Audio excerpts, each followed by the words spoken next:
Assalamualaikum warahmatullahi wabarakatuh. Salam sejahtera bagi kita semua. Perkenalkan, saya Arlis Escape Nurse MKes. Saya adalah seorang dosen pada program studi Sarjana Keperawatan di Institut Kesehatan Sumatera Utara.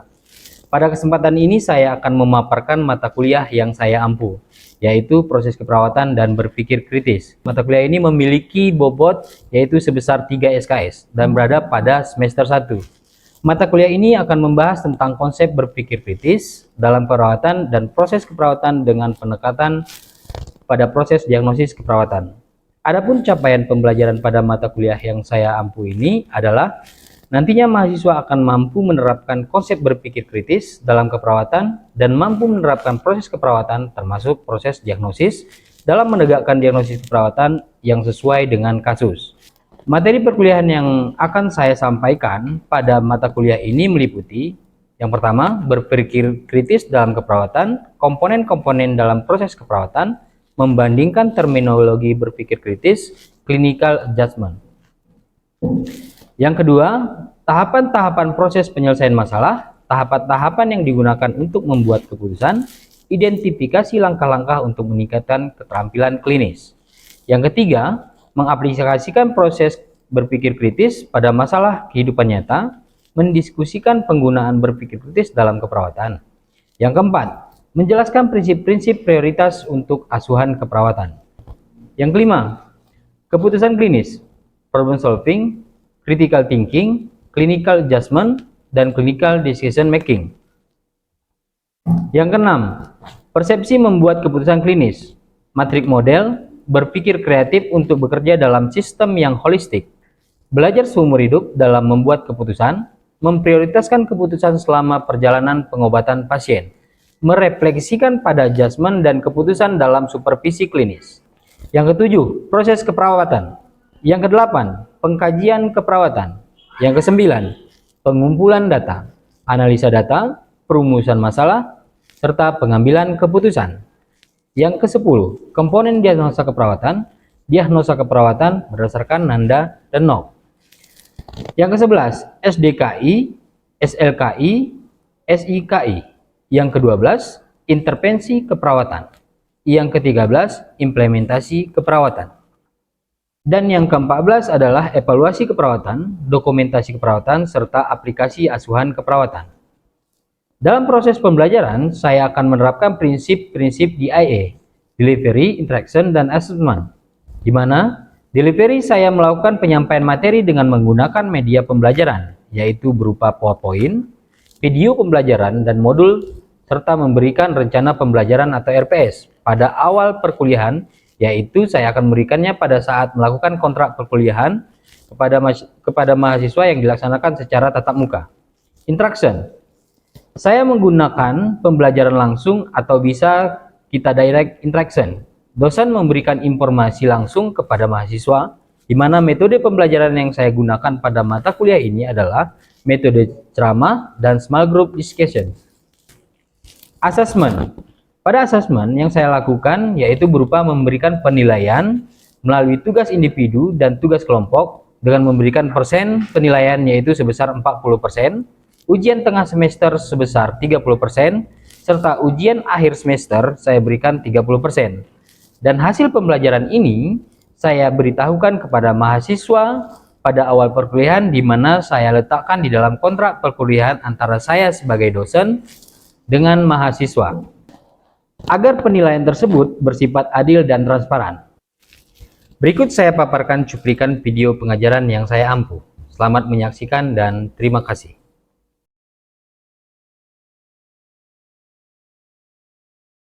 Baik, selamat pagi, salam sejahtera buat kita semua. Assalamualaikum warahmatullahi wabarakatuh. Di mana pagi ini kita akan masuk kepada mata kuliah konsep keperawatan berpikir kritis. Di mana pada hari ini saya akan masuk untuk pertemuan pertama dengan materi pertemuan pertama. Di mana untuk mata kuliah keperawatan berpikir kritis ini, hal yang ditekankan nanti adalah konsep keperawatan berpikir kritis, kemudian bagaimana seorang perawat itu menentukan keputusan secara klinis, bagaimana seorang perawat itu nanti dapat menentukan diagnosis, dan bagaimana refleksi tindakan keperawatan itu dari teori aplikasinya itu kepada praktek di lapangan. Nah, untuk pertemuan pertama ini kita akan masuk kepada materi konsep keperawatan berpikir kritis di dalam tindakan keperawatan itu sendiri. Nah, kita awali materi kita itu adalah dengan apa dan bagaimana itu berpikir kritis. Mungkin kalian bisa lihat slide di depan. Berpikir kritis itu merupakan suatu proses di mana seseorang atau individu itu dituntut mengintervensikan dan mengevaluasi informasi untuk membuat sebuah penilaian atau keputusan berdasarkan kemampuan dalam penerapan ilmu pengetahuan dan pengalaman. Nah, kalau kita kaitkan dengan materi di depan, kalau kita sampaikan contohnya kepada tindakan keperawatan, di sini kita dituntut mampu berpikir kritis dalam hal misalnya menentukan keputusan dalam tindakan sehari-hari. Tentunya dalam menentukan tindakan tersebut kita juga tidak pernah bisa terlepas dari ilmu pengetahuan yang sudah kita dapat. Nah, mungkin sepanjang perjalanan di lapangan nanti akan kalian temui yang namanya kesenjangan antara teori dan praktiknya di lapangan. Nah, pertanyaannya, kalau ada kesenjangan antara teori dan praktiknya di lapangan, apakah boleh tetap dilakukan atau kita hentikan apa yang kita tahu itu tapi tidak kita aplikasikan karena bertolak belakang dengan teori? Nah, disinilah kita dituntut untuk mengaplikasikan yang kita katakan tadi, konsep berpikir kritis itu sendiri. Nah, kesenjangan yang sebenarnya terjadi di sini bukan harusnya kita abaikan. Secara teori, kita harus tetap masih mengaplikasikan. Itu sebagai pondasi. Teori yang kita dapat pada saat pembelajaran, pada saat kuliah, kemudian teori-teori yang diaplikasikan sebagai SOP di lapangan di tempat kalian bekerja nanti, itu tetap harus menjadi pondasi. Nah, kesenjangan yang sering terjadi nanti misalnya seperti ini nih. Semua tindakan itu harus menggunakan SOP. Di mana misalnya nih, SOP itu diantaranya misalnya kita dalam melakukan tindakan itu harus ada informed consent terlebih dahulu.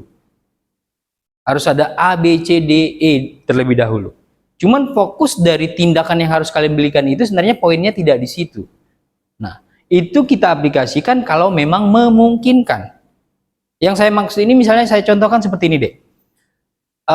Ada kejadian kecelakaan lalu lintas di lapangan. Nah, yang tentunya tindakan yang harus kalian aplikasikan itu adalah tindakan kegawat daruratan. Nah, kesenjangan teori yang saya maksudkan tadi apa? Misalnya setiap kita melakukan tindakan itu harus sesuai dengan standar operasional prosedur, SOP. Misalnya seperti itu kan. Yang tentunya di salah satunya itu adalah perlu informed consent di awal. Itu nggak mungkin kita aplikasikan lagi karena kita ketemu dengan tindakan yang sifatnya gawat darurat. Nah, seharusnya kalian harus lebih sigap. Kita berpikir secara kritis, ini tindakan yang pertama kali harus dilakukan. Walaupun kita tidak mengaplikasikan yang namanya memberikan informed consent dulu sebelumnya. Memberikan komunikasi dulu sebelumnya. Apa? Misalnya, contoh-contohnya misalnya tindakan yang sifatnya lebih kritis itu membersihkan jalan napas. Seperti itu kan, atau tindakan ABC itu airway, breathing, circulation itu diterapkan. Nah, itu konteks yang harus kita bisa pikirkan. Karena kalau secara umum, perawat itu dituntut harus bisa seperti apa? Perawat itu komponennya itu beberapanya yang memang harus bisa dan dibiasakan secara reflektif teori itu kepada pasiennya itu, kepada tindakan waktu di lapangan. Misalnya gini nih. Perawat itu secara profesionalisme dituntut harus bisa beradaptasi dalam setiap kondisi. Harus bisa mengambil keputusan dalam setiap kondisi, harus menyesuaikan diri dengan di lapangan. Nah, walaupun peranan kita ini kan ada profesional yang lain selain profesional keperawatan itu sendiri, yang harusnya dalam melaksanakan kegiatan itu, dalam memberikan pertolongan kesehatan kepada pasien itu sifatnya harus kolaboratif. Nah, tapi di belakang itu kita juga dituntut harus mampu berpikir secara kritis. Artinya mampu menempatkan diri kita dalam setiap kondisi dalam memberikan tindakan keperawatan tersebut. Paham ya? Oke, kita masuk ke yang berikut. Nah, bagaimana aplikasi berpikir kritis itu dalam menjalankan tindakan keperawatan itu sendiri? Nah, Berpikir kritis dalam keperawatan merupakan sebuah komponen dasar dalam mempertanggungjawabkan profesi dan kualitas perawatan. Pemikir kritis keperawatan menunjukkan kebiasaan mereka dalam berpikir, kemudian kepercayaan diri, kreativitas, fleksibilitas, pemeriksaan penyebab, integrasi intelektual, intuisi, pola pikir terbuka, dan pemeliharaan secara refleksi. Nah, kalau hal ini kita aplikasikan dalam tindakan keperawat, nah, kita itu menempatkan atau memposisikan diri kita sebagai seorang manajer. Sebagai contoh nih, nah, perawat itu dalam mengaplikasikan tindakannya kepada pasien atau memberikan pertolongan kesehatan kepada pasien dalam upaya meningkatkan kualitas hidup pasien itu sendiri, peran kita itu salah satunya adalah sebagai manajer. Nah, pertanyaannya, kenapa sebagai seorang manajer? Iya, karena nanti tindakan kita itu selalu didasarkan kepada 5 proses keperawatan itu sendiri. Apa saja proses keperawatan? Pengkajian, diagnosa keperawatan, intervensi, implementasi, evaluasi. Nah, menyusun proses keperawatan itu adalah refleksi dari tugas manajemen seorang manajer. Nah, di sini keterkaitannya adalah bagaimana kita mampu berpikir kritis sehingga menunjukkan kebiasaan di dalam berpikir, kemudian percaya diri, kreativitas, fleksibilitas, sampai dengan bagaimana menentukan penyebab. Nah, kita melakukan pengkajian nih. Pengkajian keperawatan, hasil pengkajian kita itu menghasilkan 2 buah data, 2 bentuk data. Data apa saja yang dihasilkan pengkajian? Ya, data subjek dan data objek. Objek adalah data yang hasil observasi, apa yang kita lihat. Nah, yang kita pikirkan di sini adalah bagaimana kita mendefinisikan sesuatu dari hasil observasi kita. Ya kan? Kita sekedar melihat apa yang kita lihat, kita berikan penilaiannya. Data observasinya adalah data A, B. Ketika kita menentukan A dalam catatan status pasien nanti, itu adalah hasil dari pemahaman kita memutuskan sesuatu secara kritis, dan kita buat itu sebagai data objektif. Itu salah satunya kan proses keperawatan, bagian dari proses keperawatan itu sendiri. Yang buahnya memang kita harus mengenali yang namanya teori, kemudian kita kawinkan dengan apa yang kita lihat di lapangan. Nah, kalau hanya satu data saja, objek saja nggak cukup. Begitu juga sebaliknya, kalau hanya datanya data subjek saja tidak cukup. Seperti itu. Nah, ketika kita sudah tahu permasalahannya apa, kita buat dalam diagnosa keperawatan. Kemudian kita berpikir lagi nih, kalau diagnosa keperawatannya seperti ini, permasalahan keperawatan seperti ini, apa rencana tindakan yang harus kita buat? Nah, seperti yang saya katakan di awal tadi, tentunya nanti landasan kita tetap teori. Sehingga nanti dalam penyusunan asuhan keperawatan, nanti kalau kalian satu waktu dituntut atau diminta untuk membuat asuhan keperawatan, selalu ada 2 diagnosa yang keluar bentuknya. Yang pertama adalah diagnosa yang mungkin muncul. Yang kedua adalah diagnosa keperawatan yang muncul. Diagnosa keperawatan yang mungkin muncul itu maksudnya apa? Diagnosa keperawatan yang mungkin muncul itu adalah diagnosa yang biasanya kita dapatkan dari teori atau dari panduan asuhan keperawatan itu sendiri. Nah, dengan kategori yang kita lihat berdasarkan data objektif dan subjektif tadi, kalau berdasarkan teori, apa saja biasa diagnosa yang muncul? Nah, itu berdasarkan teori. Nah, diagnosa yang muncul adalah diagnosa yang memang sesuai dengan kenyataan di lapangan yang kalian dapat. Dari sekian banyak list diagnosa berdasarkan teori tadi yang muncul, mungkin hanya beberapa diagnosa dari sekian banyak diagnosa yang mungkin muncul itu. Dari diagnosa yang muncul itu pun kalian nanti dituntut mampu menentukan yang namanya prioritas masalah keperawatannya lagi. Dari sekian banyak, apa diagnosa yang menjadi prioritas, apa diagnosa yang secara tindakannya nanti perlu diutamakan. Nah, prioritas masalah ini adalah nanti yang dianggap paling atas, nanti prioritas apa tindakan yang kalau dia belum selesai maka tindakan lain itu nggak perlu, karena nggak bakal bisa menyelesaikan masalah. Harus selesaikan dulu masalah yang pertama ini, baru bisa diselesaikan masalah yang kedua. Nah, kalau diselesaikan masalah yang kedua lebih dulu tanpa menyelesaikan masalah yang pertama, mungkin saja tindakannya itu kurang optimal atau maksimal. Ya kan? Kalian susunlah rencana keperawatan itu, main lagi mindsetnya. Kita lihat siapa pasiennya, bagaimana kesanggupannya, landasannya tetap yang tadi secara teori. Nah, namun secara teori mungkin karakteristik pasiennya, sebagai contoh misalnya ada pasien yang kooperatif, ada pasien yang tidak kooperatif. Misalnya nih, kita mau susun satu tindakan sesuai dengan konteks EBN. EBN tahu, Evidence Based Nursing misalnya itu. Ada penerapan terapi komplementer yang diaplikasikan untuk membantu pemulihan pasien. Salah satunya adalah terapi komplementer misalnya untuk mengurangi intensitas nyeri pada pasien bla bla bla bla. Kita gunakanlah teknik relaksasi napas dalam. Tindakannya benar nggak nih untuk mengurangi nyeri? Refleksi napas dalam. Benar. Yang perlu saya ingatkan lagi, teori itu tidak ada satu teori pun yang salah, benar nggak? Cuma belum tentu semua teori itu tepat. Lah maksudnya apa Pak? Teori tidak ada yang salah, tapi teori itu nggak semua tepat. Maksudnya itu ada begini, teori itu nggak pernah salah, cuman bisa saja teori itu kurang tepat. Sebagai contoh, teknik relaksasi napas dalam itu sudah benar? Benar, karena sudah dibuktikan by research. Tapi kepada karakter pasien yang seperti apa, itu harus kepada pasien dengan salah satu karakteristiknya itu adalah dia harus kooperatif. Nah, kenapa? Teknik refleksi napas dalam itu kan harus kita perintahkan dia, kita pandu dia. Nah, kalau misalnya pasiennya pasien koma, atau pasiennya pasien ODGJ misalnya seperti itu, bagaimana kita menginstruksikannya? Kan nggak bisa. Berarti kalau teknik relaksasi napas dalam itu kita aplikasikan ke mereka kurang pas. Kepada pasiennya seperti apa misalnya?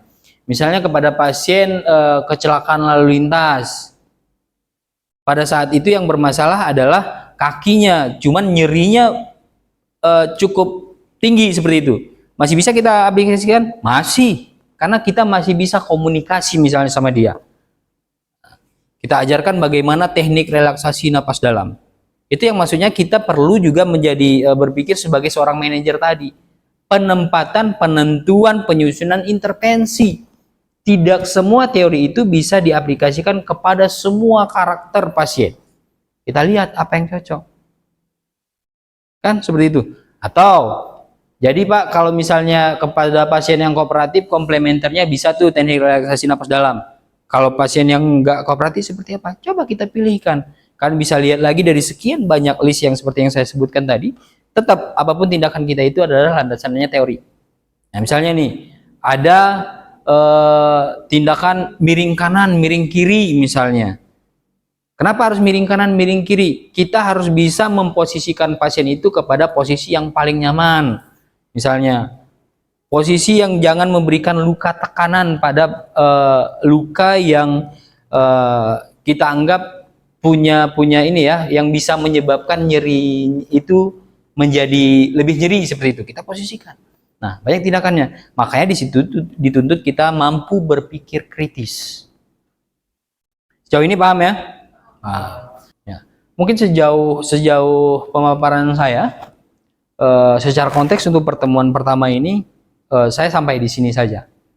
Nah, nanti karena pertemuan pertama ini kan kita menyampaikan hanya konsep-konsepnya saja. Lebih lanjutnya secara spesifik kita akan ada di pertemuan-pertemuan berikutnya. Secara dasar dari proses keperawatan itu dalam konteks berpikir kritis, kita nanti bakal ketemu di pertemuan kedua sampai dengan pertemuan 7. Nanti yang lebih klinisnya, bagaimana seorang perawat itu menentukan keputusan untuk pengambilan keputusan dari sebuah tindakan klinis, itu ada di pertemuan 9 sampai dengan pertemuan 15 nanti. Jadi kita ada sifatnya orientasi, kemudian tindakan sampai dengan evaluasi. Semua teori ini yang kita bahas nanti proses keperawatan berpikir kritis itu aplikasinya adalah pada tindakan perawat dengan dasar proses keperawatan itu sendiri. Oke, saya kira sampai di sini materi saya. Ada yang kurang jelas? Boleh ditanyakan? Oke, silakan, Febri. Baik Pak, pertanyaan saya, apa saja upaya yang dapat dilakukan oleh mahasiswa dan mahasiswi keperawatan dalam meningkatkan kemampuan berpikir kritis dalam perawatan? Oke, thank you.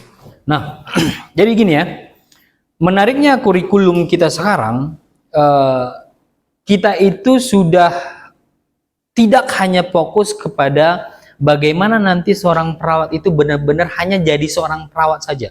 Kalau dulu kan, perawat itu dipersiapkan bukan dalam konteks manajer, hanya sebagai perawat pelaksana, Makanya dulu kita bekali dengan tindakan. Nah, perawat modern sekarang dalam kurikulumnya bukan saya bilang itu sudah tidak ada, bukan mengabaikan yang selalu memberikan contoh tindakan, enggak. Itu tetap ada, tapi kompetensinya ditambah. Apalagi kayak kalian S1 nih, kalian dipersiapkan sebagai seorang manajer juga. Manajer dalam pelaksanakan tindakan keperawatan itu. Jadi banyak muatan-muatan yang sifatnya memanajerial sebuah tindakan. Ya kan? Nah, kalian dibekali dengan konsep-konsep yang namanya bagaimana seharusnya berpikir kritis, bagaimana seharusnya kalau kalian nanti di dunia kerjanya menempatkan diri sebagai seorang perawat tadi yang bisa mengambil keputusan dalam setiap kondisi. Gitu juga. Nah, di kita sesuai dengan kurikulumnya, kalian dibekali dengan pembelajaran yang sifatnya mengarah kepada seorang manajer itu tadi. Nah, jadi seorang perawat nanti kalian dipersiapkan sebagai seorang mahasiswa tidak hanya dengan dibekali dengan praktek tindakan keperawat itu sendiri. Seperti yang saya sampaikan di awal, mulai dari bagaimana kalian berpikir kritis itu sehingga bisa mengidentifikasi masalah. Kalian lihat masalahnya, kalian pikirkan, kalian identifikasi, kalian tuangkan bagaimana menjadi sebuah rumusan masalah, bagaimana menentukan sebuah masalah, bagaimana menentukan intervensi dan selanjutnya. Nah, bagaimana nanti kalian menempatkan diri kalian sebagai seorang mahasiswa sehingga mampu berperan sebagai seorang perawat nanti ke depannya. Mulai dari sekarang, semua pembelajaran itu kita sesuaikan. Nah, jadi fokus kita adalah bagaimana nanti menempatkan diri kita sebagai seorang manajer yang nantinya enggak hanya sebagai orang yang melakukan tindakan perawatan.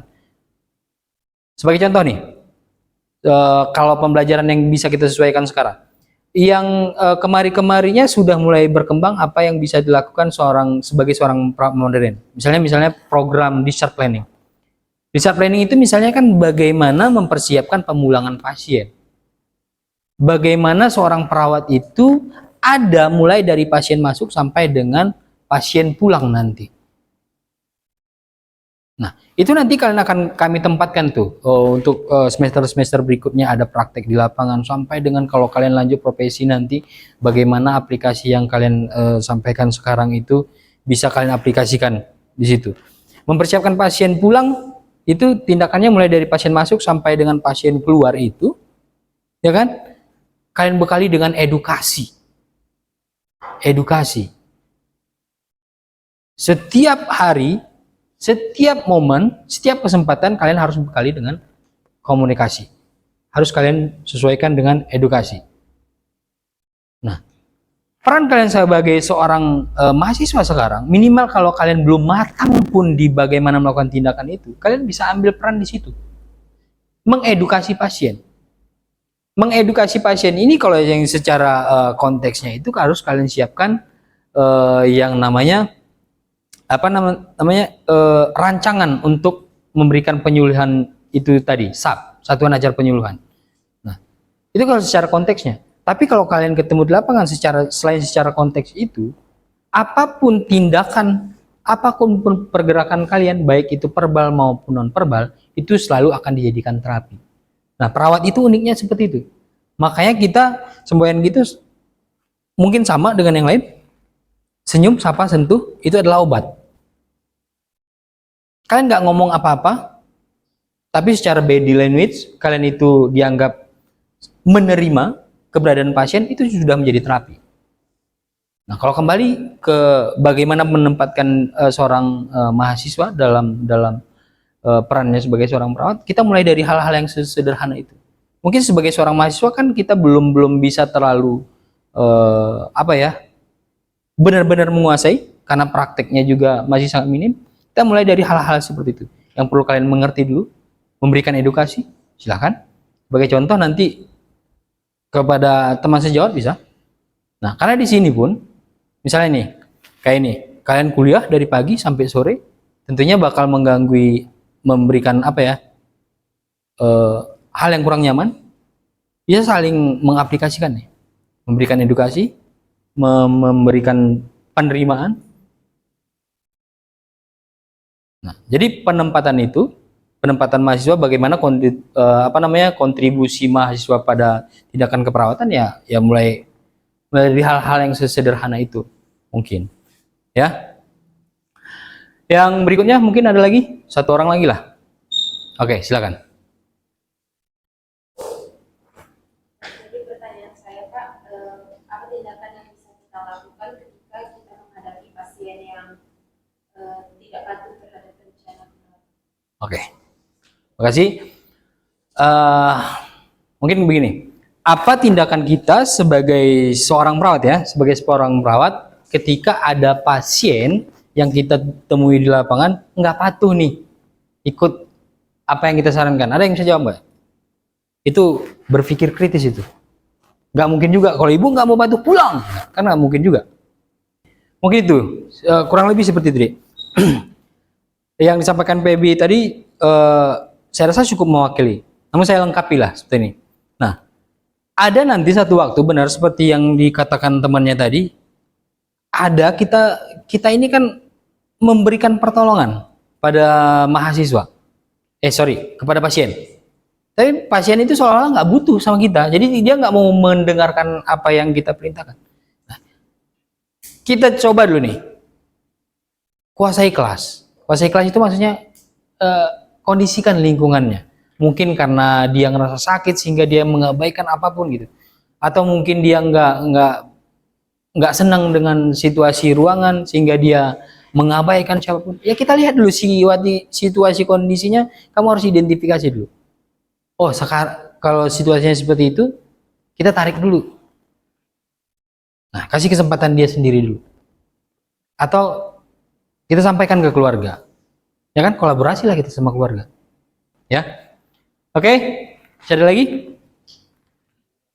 Oke, kalau tidak ada lagi karena memang waktu kita juga saya kira sudah akan berakhir.